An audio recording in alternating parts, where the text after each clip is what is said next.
우리가 지난주에 이어서 계속해서 부활하신 예수님께서 제자들에게 세 번째로 나타나셔서 저들에게 조반을 챙겨주시는 모습을 살피고 있습니다. 제가 이것을 아더 핑크 목사님의 5가지 주제에 대한 접근 방법으로 본문의 내용을 해석해 드리고 있습니다. 잠깐 지난주에 2가지 말씀을 드렸는데 복습하자면, 첫 번째가 이것이 예수님의 공급 서약식 이라고 말씀을 드렸습니다. 그래서 첫째, 주님께서는 주님의 종들의 모든 필요한 것을 채우시고 공급하실 서약을 하고 계신다라는 그런 접근으로서 이 말씀을 드렸죠. 유대인들의 입장에서 간섭으로 볼 때 조반을 먹으라와 만찬을 먹으라는 다르다고 했어요. 조반은 아침에 먹는 식사로서 그것은 일하기 위해 먹는 것, 우리식으로 말하면 사명을 감당하기 전에 밥을 먹이시는 거예요. 만찬은 먹고 쉬려고 먹는 거고요. 그래서 지금 예수님은 제자들에게 조반을 먹으라 하고 조반을 챙겨주시는 것이 이제 앞으로 주님의 일을 제자들에게 맡기시기 전에 그들에게 필요한 것들, 먹을 것을 공급해 주심으로 말미암아서 앞으로 주님의 일을 맡을 주님의 제자들에게 너희들의 필요는 내가 앞으로 채워줄 것이다 라는 이런 어떤 공급 서약식과 같은 형식을 띠고 있는 말씀이 오늘 본문의 내용이다 라고 소개를 해드렸습니다. 두 번째가 뭐였냐면은, 이 본문을 통해서 주님은 다른 사람들의 육적인 위안을 돕는 면에서 우리에게 본을 보여주신다라고 말씀을 드렸습니다. 그래서 제가 이것이 믿음과 위로의 본이 되시는 예수님의 모습이다라고 말씀드렸습니다. 여러분, 우리가 진정한, 세상에서도 마찬가지예요. 우리가 진정한 복음 전도자가 되고 진정한 위로자가 될 수 있는 것은 우리 안에 예수 그리스도로부터 받은 위로와 사랑이 있어야 된다니까요. 이게 없으면 세상에 나가서 위로자로서 설 수가 없어요. 그죠? 제자들이 지금 이들이 사도행전에 가서 전혀 180도 달라진 새로운 인물들로 변화될 수 있었던 가장 큰, 그죠? 사건 중에 하나가 바로 오늘 본문의 사건. 이것을 통해 가지고 지금 제자들은 예수님으로부터 그들이 받을 수 있는 충분한 위로를 받고 있다라고 설명을 드렸어요, 지난 시간에. 그죠? 우리에게도 마찬가지예요. 회복의 시간이 필요하다니까요. 그러니까 하나님이 여러 가지 방법을 동원하셔요. 사람들을 통해서도 때로는 회복을 주시기도 하고요. 어떤 환경을 통해서 회복을 주시기도 하고요. 또 목회자가 이렇게 주의 말씀을 증거하는 주의 말씀을 통해서 회복을 주시기도 하고요. 방법이야 여러 가지 있지만 하여튼 하나님은 그런 어떤 여러 가지 방법을, 다양한 방법 속에서 우리의 영혼을 회복시키시고 우리를 위로하심으로 말미암아 우리가 하나님의 사람으로서 진정한 하나님의 사람으로 서게 도와주신다라는 거예요. 할렐루야. 이제 오늘 세 번째부터 이제 5번째 살필 때요. 세 번째는 뭐냐면, 하나님의 종들이 따뜻하게 하고 먹일 시간을 가질 필요가 있음을 보여주신다. 이렇게 이제 아더 핑크 목사님이 기록해 놓았어요. 그래서 제가 이것을 이렇게 정리를 했죠. 하나님의 종들을 따뜻하게 먹일 시간이 필요하다. 그러니까 이건 시간의 필요성이에요. 시간. 핵심이 여러분들. 그러니까 이런 거죠. 어린 아기가 자라서 서서히 어린 아이가 되죠. 그러니까 어린 아이도 또 한참의 시간이 흘러서 자라야지만 어른이 되고 성장이 한단 말이에요. 그러니까 자라나는 데는 뭐든지 뭐가 필요하다는 거예요. 시간이 필요하다는 거죠. 뭐 예를 들어 가지고 SF 공상 영화 같은 데 보면은, 그러니까 사람들이 이제 미래에는 사람들이 이 DNA를 통해 가지고 인간의 DNA를 복제해서 복제 인간을 만든단 말이에요. 그래서 뭐 인큐베이터 같은 그런 어떤 그런 실험실 같은 데다가 아기를 집어넣으면은 걔가 그냥 시간이, 그러니까 우리 정상적으로 우리 예를 들어서 인간이 자라는 시간이 아니라 1시간 만에 아기가 어린 아이가 되고 또 하루 만에 걔가 성장을 해가지고 어른이 된단 말이에요. 그런 이제 뭐 급성장하는 복제 인간을 만들어 가지고 그런 그런 것을 통해 가지고 뭘 하냐면은, 그것으로 이제 하는 일이 뭐냐면 인간을 대신해서 어떤 전쟁터의 살인 병기로서, 전쟁 병기로서, 무기로서 그것들을 사용하는 것들을, 그런 공상과학 영화에 보면 그런 게 나와요. 그러니까 이게 무슨 말이냐면은, 시간을 속성으로 해서 줄여서 만들어내면은 거기에는 항상 뭐가 따른다고요? 부작용이 따른다고요. 인간성이 제외되게 되고 어떤 잘못된 그런 결과물을 이끌어낸다고요. 하나님은 우리를 빚어가실 때 충분한 시간을 가지고 빚어가신다고요. 하나님의 사람으로서. 조급함은 우리에게 있지 하나님에게 조급함이라는 것은 없습니다. 여러분, 여러분, 우리 인간에게 여러분 시간이라는 개념이 어떤 개념이냐면 하나님이 주신 가장 큰 선물이다라고 이해하셔야 됩니다. 시간만큼 하나님께서 우리에게 허락하신 큰 선물이 없습니다. 예를 들어 이런 거죠.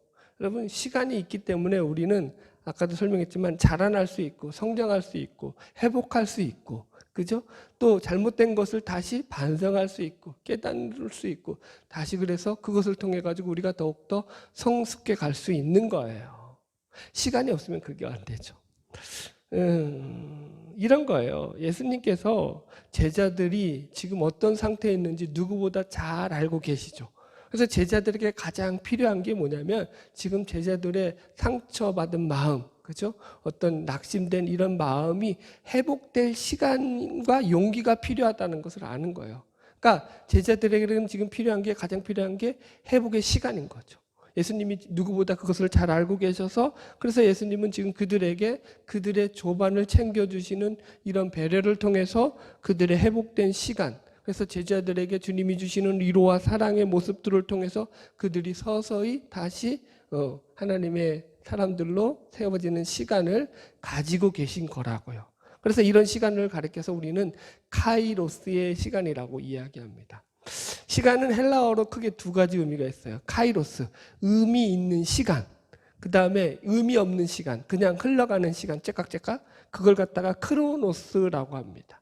우리 신자의 삶은 그래서 이런 시간의 개념으로 따지자면은 크로노스의 시간을 사는 자들이 아니라 카이로스의 시간, 의미 있는 시간을 사는 자들이라고요.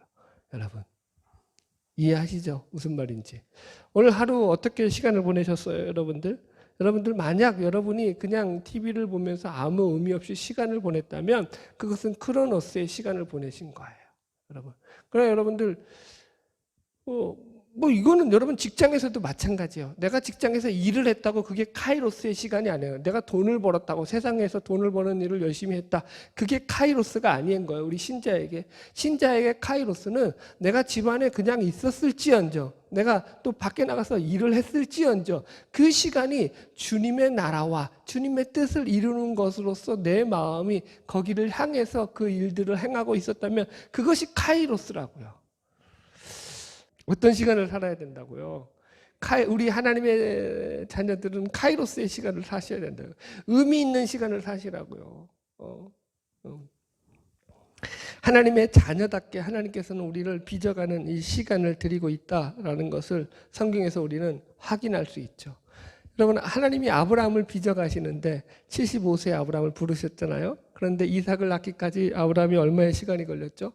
100세에 이삭을 낳잖아요. 100 빼기 75 하면은 25년. 그죠? 아브라함이 하나님으로부터 믿음의 조상으로 빚어지는 시간이 25년 걸린 거예요. 그죠? 그것도 완성된 시간이 아니라 어떻게 보면 그 과정의 시간인 거죠. 자, 그 다음에 누가 있죠? 요셉을 볼까요? 요셉은 형들의 배신으로 말미암아 애굽의 노예로 팔려가죠. 이때가 대략 성경적으로 요셉을 이 사춘기 시절로 보거든요. 그러니까 15세 전후로 본단 말이에요. 그래서 애굽의 총리가 되는 때가 요셉의 나이가 30세니까 약 15년의 세월을 애굽에서 노예살이하고 감옥 생활을 하면서 시간을 보냈다고요. 하나님의 시간은 적어도 몇십 년 단위예요. 모세는 몇 년? 40년. 그죠? 모세 40년 시간이라고요. 제가 읽어드릴게요. 출애굽기 3장 22절에 보면은 그가 아들을 낳음에 모세가 그 이름을 게르솜이라 하여 이르되 내가 타국에서 나그네가 되었음이라 하였더라. 모세가 그 아들 이름을 게르솜이라고 지었다고 했어요. 게르솜의 뜻이 나그네라는 뜻이라고 했어요. 이걸 우리식으로 번역하자면 뜨내기 인생이라는 뜻이에요. 그러니까 자기 인생을 40년 동안 이 모세는 뜨내기로 살았다고요. 가치 없는 시간, 크로노스의 시간인 줄 알고 보냈다고요. 이해하시겠어요? 여러분, 우리가 보내는 시간의 대부분은 우리는 다 그렇게 보낸다니까요. 지금 그 시간에 어떤 의미인지 모르고 우리는 크로노스의 시간을 살아간다고 생각하면서 보낸다고요. 내 삶이 얼마나 의미가 있고 가치가 있는지를 모른다고요. 여러분, TV 보는데, 드라마 보는 데는 한두 시간 후딱 가잖아요. 그죠? 그러나 우리가 하나님의 일을 생각하는데 얼마나 걸리냐고요. 그런데 그런 의미 없이 보내는 우리는 크로노스의 시간을 보낸다고 누구예요? 모세처럼 생각하는데 아니라고요. 하나님 그 40년을 빡세게 지금 카이로스로 빚어가고 있는 시간이라고요. 모세를 통해서. 여러분, 그걸 우리가 알아야 된다고요. 의미 없는 시간은 없어요. 신자에게. 그래서 그것이 어떤 시간일지라도 내가 놀고 나는 지금 뜨내기 이 시간을 보내고 있어라고 나자빠져 있을지라도 하나님은 그 시간조차도 하나님의 시간으로 빚어가고 있다는 사실을 기억하시기를 바랍니다. 여러분, 자, 구약은 그렇다 치고 신약으로 넘어가 볼까요? 그럼 신약에 보세요. 예수님의 제자들은, 예수님께서 제자들을 빚어가기 위해서 최소한 공생의 3년 동안 제자들을 먹고 입고 재우면서 끌고 다니셔야 됐다고요. 그 시간이 있어야 됐다고요. 하루아침에 제자가 되지 않았다고요. 사도 바울이 여러분 예수님에 비해서 다메섹에서 부활하신 예수님을 만나고 난 뒤에 바로 쓰임 받은 것이 아니라 그가 거기서 이제 갈라디아에서 보면은 3년 동안 어디에 머물렀다고 나와 있냐면 아라비아에 머물렀다고 나와 있어요. 아라비아에 가서 3년의 시간을 보내면서 그의 이 어떤 예수 그리스도로부터 받았던 그 놀라운 그죠? 계시와 그 신비한 체험을 갖다가 신학적으로 또 신앙적으로 점검하고 체계화하고 확인하는 시간들을 가지고 나가서 이제 안디옥 교회로 와서 그의 사역이 시작된단 말이에요. 이 과정 없이 그냥 도대체 하나님한테 나는 불 받았어 하고 뛰쳐나가는 그렇게 쓰임 받는 일은 없어요, 여러분들. 여러분. 성경에서는 하나님께서 하나님의 사람을 빚어가실 때 하나님의 사람으로 세우기 위해서 충분한 시간을 들이시고 공을 들이신다. 여러분, 아멘. 그런 차원에서 여러분 생각해 보세요. 만약에 여러분의 기도 가운데서도 여러분의 바람이나 소원대로 어떤 일이 응답되지 않는다라고 한다면 그것은 우리가 신앙적으로 어떻게 생각해야 되는 것이 맞냐면 하나님이 나를 빚어가고 있는 시간이다라고 생각하시는 게 가장 정확한 해답입니다. 아멘. 여러분들을 지금 하나님이 다듬고 계신 거예요. 아름다운 하나님의 일꾼으로 잘 빚어가는 저와 여러분 되기를 축복합니다. 시간 얘기 하나만 더 할까요? 요한복음 11장에 보면은 이제 죽은 나사로를 예수님께서 살리신 이야기가 나오잖아요. 근데 예수님께서 나사로가 죽었다는 소식을 듣고 바로 가신 것이 아니라, 그죠? 나사로가 병들었다, 이제 죽어간다는 소식을 들었음에도 불구하고 하루 이틀 사흘 나흘이 지난 뒤에야 그죠? 그 집으로 간다고요. 4일이라는 시간을 예수님이 경과하게 흐르고 난 뒤에 간다고요. 여러분, 왜 그러셨냐고요. 그 4일이라는 시간이 의미하는 게 뭐죠? 성경에서 예수님께서 왜 4일 동안 바로 가서 쉴 수도 있었단 말이에요. 얼마든지. 근데 그 시간을 그렇게 안 쓰신다고요. 여러분 보세요. 이 4일이라는 시간은 어떻게 보면은 마리아와 마르다가 죽은 오라비 나사로의 죽음에 대해서 애통해하고 슬퍼하며 감정적으로 자신의 모든 것들을 쏟아내는 시간의 과정들이었다고요. 그죠? 우리도 그래서 무통 며칠장 치르죠? 3일장 치르는 게 그런 목적 아니에요. 고인에 대한 애도에 대한 깊은 마음. 지금 과연 그래서 여러분 죽은 오라빈 나사로의 이제 예수님께서 4일이 지나서야 나타나시자 그 예수님을 기다리던 이 마리아와 마르다가 예수님을 만나고 났을 때 그 감정, 그러니까 예수님을 기다리고 있던 이 마리아와 마르다의 그 시간 속에서 그 예수님에 대한 감정이 어땠을 것이냐라는 걸 생각하라고요. 이게 진짜라고요. 이런 걸 생각하시라고 좀. 그 시간에 그 4일 동안에 무슨 생각을 했겠어요? 마리아, 마르다가. 그게 우리의 신앙의 본질을 끌어내는 거라고요. 예수님에 대해서 무슨 생각을 했어요? 마리아가 예수님 척 만나자마자 뭐라 그래요? 여러분, 성경에. 그렇지. 빨리 왔으면 살았을 거 아니야. 왜 예수님이 이제 왔냐. 그런 얘기 하잖아요. 뭐가 있어요? 예수님에 대한 원망이 있다고요. 불편한 마음이 있다고요. 예수님의 능력은 알다고요. 그들도. 이해하시겠어요, 여러분들? 우리도 마찬가지. 신앙이라는 게 그렇다니까요. 인간은요, 약하다고요. 인간이 당하는 고통과 아픔 앞에서 나는 아무렇지도 않아. 나는 그런 건 예수 그리스도의 힘으로 다 이겨낼 수 있어. 이런 인간은 없어요.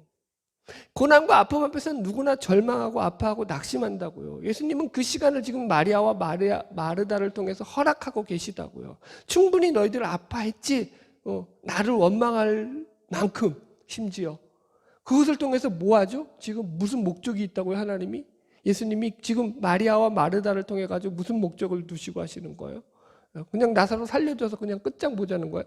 그게 아니라고요. 예, 그렇게 아파하고 그렇게 깊게 이 감정의 골을 파고들었던 만큼 예수님이 그 뒤에 자기 오라비인 나사로를 살리시는 것을 통해서 그만큼 그죠 회복하고 그죠 다시 살아나는 기쁨 또한 그만큼 큰 거라고요. 이해하시겠어요? 아픔이 큰 만큼 사람은 자라난다. 그러지 않아요? 그 유명한 이거 어디 드라마 그 명언 같은데 아픈 만큼 성숙해요. 그죠? 그죠? 여러분 똑같다고요. 예수님이 지금 그걸 지금 우리에게 허락하신다고요. 여러분 성경은 이런 얘기들이 얼마나 많이 나오냐고요. 여러분 쉬운 퀴즈하고 어려운 퀴즈 하나 두 가지 내볼게요. 모세가 시내산에서 율법과 십계명을 받는데 며칠 걸렸죠? 40일 걸려요? 네, 40일 걸렸어요. 자, 이건 좀 어려워요. 엘리야가 이제 이 광야에서 호렙산으로 이제 갑자기 그 이세벨이 죽인다고 협박하니까 도망치잖아요. 그래서 광야에서 숨어 있다가 거기서 천사가 떡과 그죠? 물을 주는 바람에 그거 먹고 이제 호렙산으로 간단 말이야. 호렙산으로 가는데 걸린 시간이 며칠일까요? 40일이에요. 40일. 여러분. 근데 원래 거리는 이따가 이제 본문 한번 마지막에 가서 또 이거 찾아볼 거예요. 이게 오늘 본문하고 내 구약하고 잘 연결돼 있어요. 매치돼 있어요. 왜 40? 이게 그런데 거리상으로는 10여일이면 갈 수 있는 거예요. 길어야 15일 정도로. 이해하셨죠? 그런데 그 시간을 40일 동안이나 걸려서 40일 동안 하나님께서 이 엘리야에게 하나님의 천사가 나타나서 떡과 물을 먹이게 하면서 그 길을 가게 하신다고요. 이해하시겠어요? 무슨 말인지? 뭐 하셨다는 거예요? 엘리야를 위로하는 시간을 충분히 가지면서 하나님의 그 약속한 장소로 가게 하시더라라는 거예요. 하나님은 이렇게 시간을 드리고 공을 드립니다. 하나님의 사람을 통해서. 여러분들 조급해하지 마세요. 여러분들. 그래서 우리는 이런 마음을 가지셔야 돼요. 왜 안 되나? 라고 생각하기 이전에 하나님이 나를 빚어가시기 때문에 내가 하나님 앞에서 하나님의 사람으로 성실하고 충성되고 순종하는 모습으로 서 있어야겠다라는 것이 신자의 바른 신앙 자세인 줄로 믿습니다. 할렐루야. 여러분 어떤 사람에게는 시간이 좀 이제 마음에 상처가 있어서 아까 마르다나 마리아처럼 위로의 시간이 필요한 사람도 있을 거고요. 어떤 사람은 고통 가운데서 그것을 참아내야 되는 그런 인내의 시간이 필요할 수도 있을 거고요. 또 어떤 사람은 아브라함에게 주어진 약속처럼 약속은 주셔놓고 응답은 없어서 기다려야 하는 그런 시간들도 있을 거예요. 다양한 시간을 하나님은 우리를 통해서 활용하십니다. 그래서 우리를 빚어가신다. 그 시간 속에서 하나님의 아름다운 사람으로 빚어가는 거. 하나님이 원하시는 것은 그 시간의 과정을 잘 통과하라는 거예요. 시간 훌떡 뛰어넘어가지고 나는 못 기다렸겠습니다. 하나님 빨리 해주세요. 우리 한국인의 승리처럼. 그렇지 않아요, 여러분. 성경은 그렇게 우리 일은 그렇게 빨리빨리 할 수 있을지언정 하나님의 일은 그렇게 진행되지 않습니다. 하나님이 원하시는 시간에 원하시는 목적에 맞춰서 우리를 빚어가시는 걸 믿으시고 귀한 하나님의 사람들로 빚어가는 저와 여러분 되기를 축복합니다. 할렐루야. 이제 네 번째. 이 네 번째는 제가 온전한 공급자 되시는 예수님이라는 말로 표현을 했는데요. 아더 핑크 목사님은 이렇게 기록했어요. 예수님께서는 인간적인 수단을 통하지 않고도 우리 자신과 다른 사람을 위하여 필요한 것을 공급하실 수 있음을 생각나게 한다라고요. 여러분들. 말이 어려워서 제가 좀 쉬운 말로 풀었어요. 여러분 지금은 은퇴하신 백준영 기념교회를 담임하셨던 이재철 목사님의 설교에 나오는 예화인데요. 이분이 젊은 시절에 목회를 안 하고 사업을 하셨던 분이시거든요. 그런데 하루는 사업으로 알게 된 한 지인이 자기를 찾아와서는 자기가 그린 아마 화가였던가 봐요. 그린 그림을 선물로 주면서 자기와 친구가 되고 싶어서 이 그림들을 가져왔다라고 그러더랍니다. 그래서 이제 이분이 자기에게 호의를 보니까 이때는 이재철 목사님이 아니라 그냥 사업가 이재철이죠.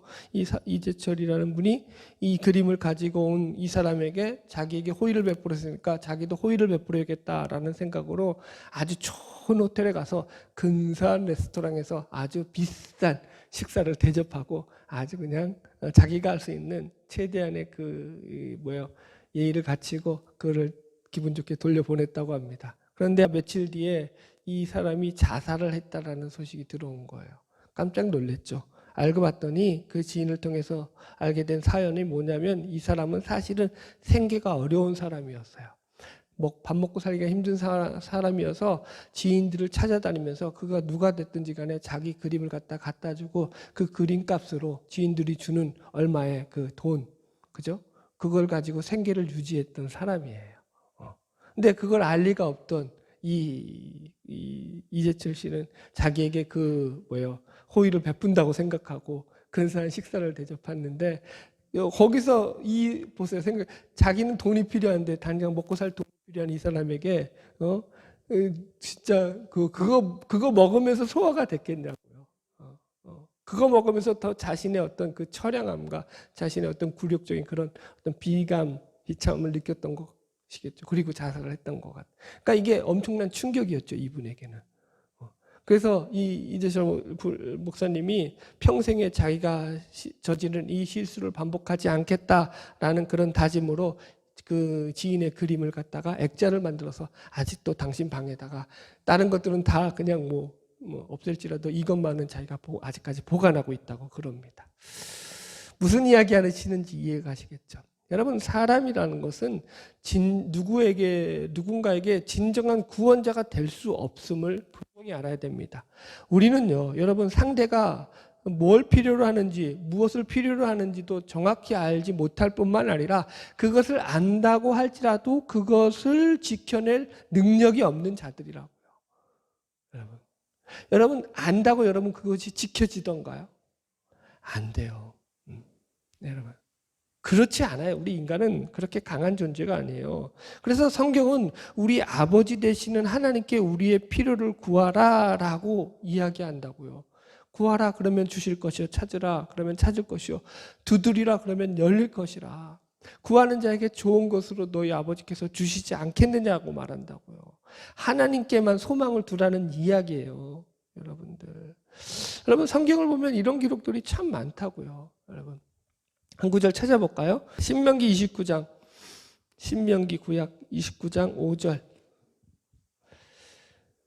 신명기 29장 5절.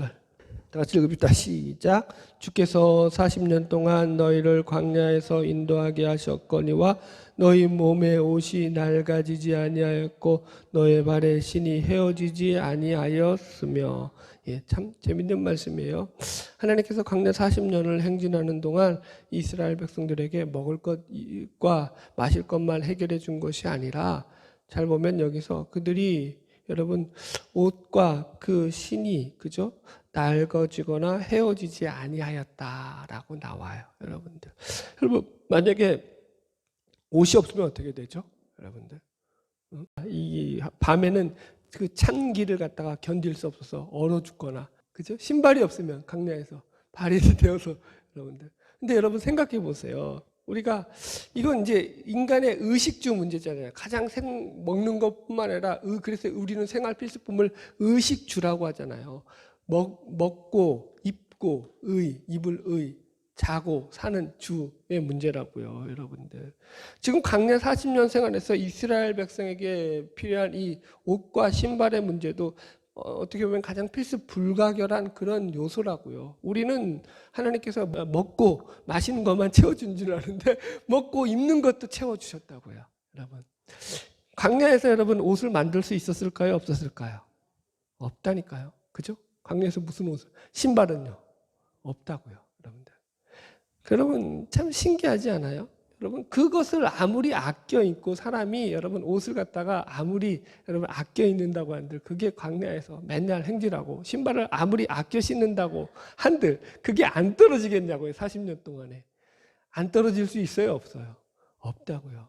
근데 지금 하나님께서 그것들 옷과 신발이 떨어지거나 헤어지지 않게 하셨다라고 지금 기록하고 있다라고요. 여러분들.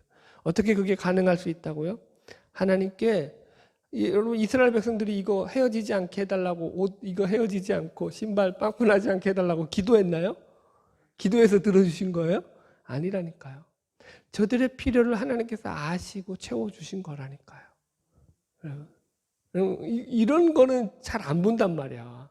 근데 이건 정말 중요한 거라고요. 하나님이 우리는 사실 이게 사소하게 느낄지 모르지만 아니에요. 하나님은 우리의 그런 가장 필요한 부분들을 가장 세밀하게 지금도 알고 계시는 거예요. 제자들에게 지금 하시는 이 오늘 본문의 내용도 그런 내용이 담겨 있다니까요. 밤새도록 고기를 잡았는데 한 마리도 못 잡았어요. 여러분. 피곤하니까 제자들에게 아침에 가장 필요한 것은 따뜻한 음식이었겠죠. 그래서 지금 조반을 챙겨주고 계셔요, 여러분들. 그러면서 여기서 우리가 지난주에 던졌던 첫 번째 질문이 뭐였죠? 왜 조반을 챙겨주시는데 예수님께서 그물을 던져서 잡게 하신 익투스, 그죠? 아주 상품성이 있는 크고 가치 있는 그런 생선들을 갖다가 가져와서 좀 구워서 제자들을 먹였으면 예수님도 폼도 나고 그죠? 먹기도 쉬웠을 텐데 그런 생선이 아니라 여기서 생선을 좀 가져와라 했을 때 이 생선이 옵사리온이라고 했잖아요. 값어치 없는 거, 그죠? 상품성 떨어지는 거. 그리고 익투스 135마리의 생선은 따로 킵해놨다고요. 저장해 놓았다고요. 왜 그러셨냐고요, 여러분들. 거기에 대한 답이 우리가 생각해 보면은 이런 거예요. 제가 지난주에 이거 설교 준비하면서 집사람한테 물어봤거든요. 왜 이게 옵사리온이냐? 익투스가 아니라. 그러니까 집사람이 그거 쉽지? 먹고 살아야 하니까 그런 거 아니야? 그런 거예요. 예. 근데 그게 정답이에요, 여러분들. 생계 때문이라고. 생계. 자, 생각해 보세요, 여러분들. 제자들이 생계 문제가 아니라면 밤새도록 한 마리도 못 잡으면서도 계속 고기 잡을 필요가 있어요, 없어요? 이건 재미로 잡는 문제가 아니라고 지난주에도 설명했어요. 생계 문제가 걸린 문제였다고 설명을 드렸어요. 보십시오. 성경을 보면 알 수 있듯이 베드로는 벌써 아내가 있고 가정이 있는 몸이었어요. 베드로만이 아니죠. 제자들 중에는 많은 사람들이 가정이 있었어요. 여러분, 지금 예수님을 따라다녔던 3년 동안에야 어쩔 수 없었다고 할지라도 이제 다시 집으로 돌아왔단 말이에요. 그죠? 그리고 그 집에서는 이들은 다 뭐예요? 그 나이가 30대 전후였을 거란 말이에요. 예수님의 나이로 비교해 보면은 30대보다 못 미쳤을 확률이 높지만 여튼간에 가장 뭐예요? 그 시대 그 나이로 치면 가장 경제적인 책임을 져야 할 나이라고요. 남자들의 나이로. 이해하시겠죠? 여러분들. 그러니 당연히 가정의 생계를 책임져야죠. 그러니 밤새도록 고기를 잡을 수밖에 없는 거예요. 그런데 못 잡았죠. 지금 그러니까 예수님은 지금 이 고기들을 가지고 뭐 하라는 거예요? 너희들 가족들의 생계를 도우라는 거예요. 그래서 그걸 건들지 않는 거죠. 그러니까 지금 이 본문을 통해서 우리 주님께서는 제자들에게 영의 양식만 채워주고 계신 게 아니라 육의 양식까지 다 채워주고 계신 거예요. 그 가족들까지도 돌보고 계신 거라고요. 이런 배려가 있다고요, 여러분들. 할렐루야. 우리 주님이 우리의 온전한 공급자 되심을 믿으시기 바랍니다. 여러분, 온전히 우리의 필요를 채우시는 주님이신 걸 믿으시기 바랍니다.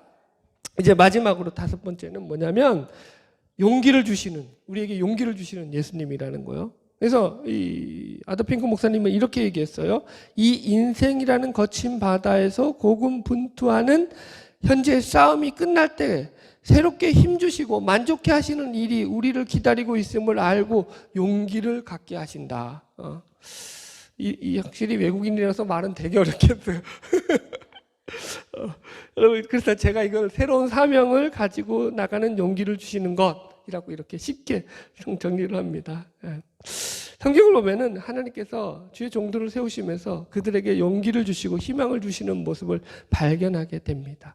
본문에서도 마찬가지죠. 제자들과 예수님의 가장 대두되는 모습이 뭐냐면 그들이 밤새 그물질을 했음에도 불구하고 거기에는 어부로, 그죠? 갈릴리 바닷가에 어부로서 잔뼈가 굵었던 전문가들이 여럿 있었음에도 불구하고 밤새도록 고기 한 마리도 잡지 못하는 반면에 예수님의 말씀 한마디에, 그죠? 오른편에 던져라는 그 그물을 오른편에 던져라라고 하는 이 말씀 한마디에 153마리나 되는 상품성 있는 물고기에서 이투스의 물고기가 153마리나 잡혔다라는 것을 우리가 발견하게 됩니다. 그래서 이건 매우 상징성 있는 의미를 가지고 있어요. 무슨 얘기냐면 우리의 힘으로는 아무것도 주의 일을 감당할 수 없다라는 거예요. 세상적인 일이야 우리가 얼마든지 우리 힘으로 감당하죠. 그러나 주의 일에서는 그렇지 않다고요. 주의 일은 주의 힘과 주의 능력으로만 감당해야 한다라는 것을 우리에게 교훈하고 있는 말씀이에요. 그래서 우리가 주의 능력을 의지하고 나갈 때 우리는 연약할지라도 우리가 주의 힘을 힘입어 주의 일을 이루고 성취하게 된다라는 거예요. 그래서 사도 바울은 고린도서 12장에서 우리가 약할 때 강함 된다라고 얘기하잖아요. 약한 그때 우리가 강함이라. 왜요? 우리가 약한 그때 주님께서 그의 능력을 가지고 우리를 사용하셔서 우리의 약함을 들어서 주의 강함을 나타내시기 때문입니다. 할렐루야. 본문의 내용과 매우 흡사하다고 볼 수 있는 구약의 사건이 바로 이 예수님께서 천사를 통해서 엘리야를 먹이신 사건이거든요. 이 마지막만 재밌으니까 살펴보고 말씀 정리합시다. 열왕기상 19장 가보세요. 구약 열왕기상 19장 1절부터 읽읍시다. 자, 본문에 대한 이해를 해야 되니까 이제 이것은 갈멜살 전투에서 850대 1로 이방신 선지자들과 싸워서 승리했음에도 불구하고 이세벨의 도발에 겁을 먹고 광야로 도망가는 엘리야의 모습이 그려지고 있어요. 우리 1절부터 쭉 읽읍시다. 시작. 아합이 엘리야가 행한 모든 일과 그가 어떻게 모든 선지자를 칼에 죽였는지를 이세벨에게 말하니 이세벨이 사신을 엘리야에게 보내 이르되 내가 내일 이맘때에는 반드시 내 생명을 저 사람 중 한 사람의 생명과 같게 하리라. 그렇게 하지 아니하면 신들이 내게 벌위의 벌을 내림이 마땅한지라 한지라. 그가 이 형편을 보고 일어나 자기의 생명을 위해 도망하여 유다에 속한 부알세바에 이르러 자기의 사환을 그곳에 머물게 하고 4절도 읽읍시다. 자기 자신은 광야로 들어가 하루키쯤 가서 한 로뎀나무 아래에 앉아서 자기가 죽기를 원하여 이르되 여호와여 넉넉하오니 지금 내 생명을 거두시옵소서. 나는 내 조상들보다 낫지 못하니이다 하고. 자, 보세요. 이렇게 지금 엘리야가 하나님 앞에 나를 죽여주세요 라고 하소연하고 있다고요. 영적 침체라고도 하고 영적 탈진이라고도 이야기합니다. 이것을 이유가 여러 가지지만 이세벨의 도발 때문인 것도 있지만 본질적으로 제가 한번 설명했죠. 그것 때문이 아니라고 했어요. 지금 이 엘리야에게 영적 탈진이 온 가장 큰 이유는 그가 하나님의 사람으로서, 그죠? 이방신 바알과 아세라 목상을 섬기던 이 선지자들 850명과 싸워서 850대 1로 이겼단 말이에요. 그죠? 엄청난 승리잖아요. 그 승리를 통해서 지금 이 엘리야가 기대했던 것 중에 하나가 뭐냐면은 하나님의 어떤 그 살아계심이 이렇게 증명되었으니까 이제 이스라엘의 새로운 센세이션, 새로운 바람이 불어서 좀 사회 변혁이 일어나고 어떤, 그죠? 우상을 섬기던 이런 문화들이 해파되고 하나님 앞에 놀랍게 돌아오는 어떤 회개의 역사가 일어나고 어떤 부흥의 역사가 일어날 줄 그런 기대를 했단 말이에요. 그런 게 하나도 안 일어났다고요. 거기에 대한 실망감이라고요. 그러니까 자기가 조상보다 낫지 않다 이거예요. 여러분 이런 거예요. 우리도 이럴 때가 있다고요. 영적 탈진이 언제 오냐면 우리가 열심히 최선을 다해서 하나님의 일을 감당하려고 노력했음에도 불구하고 상황이나 환경 가운데 그런 일들이 일어나지 아니할 때 이런 것들을 경험할 수 있지요. 여러분들 왜 없겠습니까? 여러분 이럴 때 영적 침체에 빠지게 된다고요. 자 보세요. 계속 읽읍시다. 5절 시작. 로뎀나무 아래에 누워 자더니 천사가 그를 어루만지며 그에게 이르되 일어나서 먹으라 하는지라. 6절. 본즉 머리맡에 숯불에 구운 떡과 한 병 물이 있더라. 이에 먹고 마시니 다시 누웠더니. 자, 이게 이제 열왕기상 17장에 보면은 3년 6개월 동안 비가 내리지 아니할 때는 하나님께서 까마귀와 또 사르밧 가부를 통해서 허락하신 그런 것들인데, 여기 이제 19장에서는 천사가 와서 직접 이 먹을 것을 줘요. 그러니까 이 천사가 까마귀고 사르밧 가부인 거예요, 여러분들. 그거의 상징성에 대한 부분들은 뭐 다음에 시간 나면 또 하고요. 지금은 본문의 내용에서 집중해서 볼 때 계속 봅시다. 6절, 5절 먹을 걸 줬다 그러죠. 여기서 하나 더 해석해주면, 여기서 5절에 보면 어루만졌다라는 표현이 나오잖아요. 천사가 엘리야를 어루만졌대요. 히브리어 원어로 보면은 이게 효과를 느끼도록 두드리다, 치다 이런 거예요. 효과를 느낀다는 게 뭐예요? 그러니까 이걸 갖다가 어느 목사님이 아주 쉽게 번역을 했는데, 이게 잠자고 있는 엘리야를 깨운다는 표현이 아니라 마치 그 피로를 회복시키기 위해서 천사가 마사지한 것이라고 표현을 한 거예요. 예, 이해했죠? 표현을 정말 잘하신 것 같다. 마사지하는 거예요. 그러니까 지금 피곤에 지쳐 있는 이 엘리야의 육신의 몸을 마사지해 주는 거예요. 천사가. 그리고 먹을 것과 마실 것을 갖다가 지금 제공해 주고 있는 거예요, 여러분들. 계속 읽읍시다. 우리 7절부터 8절 시작. 여호와의 천사가 또 다시 와서 어루만지며 이르되 일어나 먹으라. 내가 갈 길을 다 가지 못할까 하노라 하는지라. 이에 일어나 먹고 마시고 그 음식물에 힘을 의지하여 40주 40야를 가서 하나님의 산 호렙에 이르니라. 이게 이제 40일 걸린다고요. 엘리야가 있었던 광야가 네게부 광야거든요. 여기서 이제 호렙산까지의 거리가 약 10여일에서 15일 정도 걸리는 거리인데 지금 40일 걸렸다라고 이야기하는 거예요. 그러니까 하나님이 그를 충분히 위로하시면서 지금 이 길을 가셨다라는 거예요. 제가 왜 이 얘기를 설명드리냐면은, 자 보세요. 이게 요한복음 지금 조반을 예수님께서 먹이는 장면과 아주 구조 자체가 흡사해요. 자 보세요. 이 두 사건 전부 다 어떤 큰 사건 이후에 일어난 그런 하나님의 위로하심이죠. 어떤 사건이죠? 요한복음 21장에서는 예수님의 십자가와 부활 이후에 일어난 사건이고, 그죠? 십자가는 예수님의 이제 영적인 승리를 이야기하는 거잖아요. 그죠? 사단의 패배를 이야기하고 영적으로. 마찬가지죠. 갈멜산의 큰 전투의 승리 이후에 지금 이 사건이 일어나는 거죠. 열왕기상 19장에서는.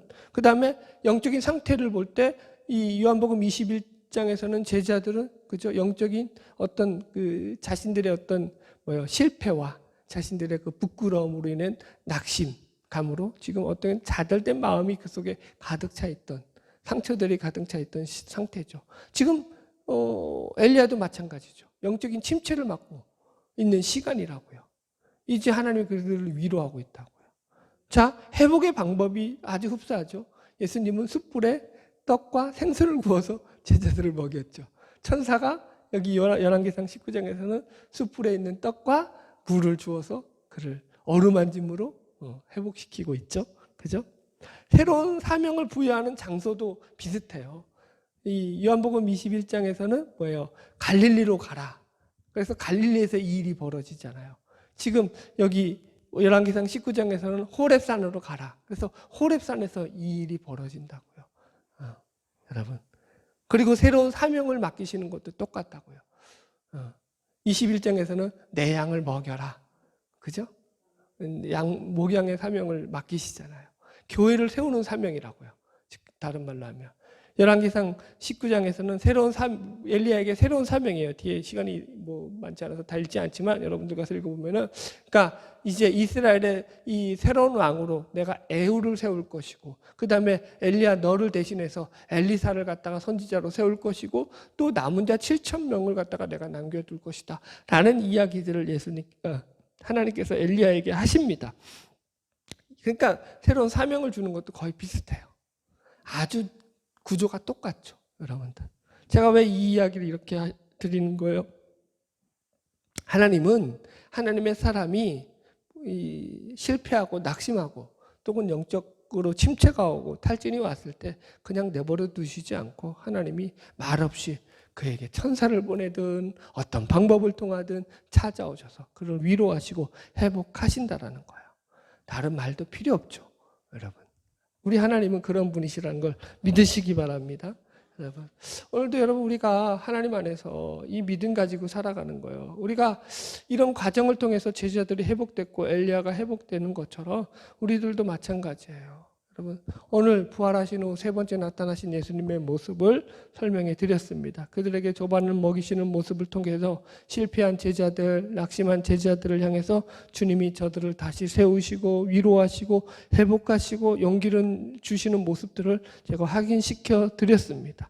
이것은 제자들만이 아니라 우리도 마찬가지라고 말씀을 드렸습니다. 하나님은 우리에게 하나님의 사람으로 하나님의 일을 맡기시기 전에 충분한 주님의 위로와 회복의 시간들을 통해서 우리가 주님 안에서 그 사랑 가운데 자라나고 은혜를 입기를 원하십니다. 그 가운데서 하나님의 사람으로 세워 가시는 것입니다.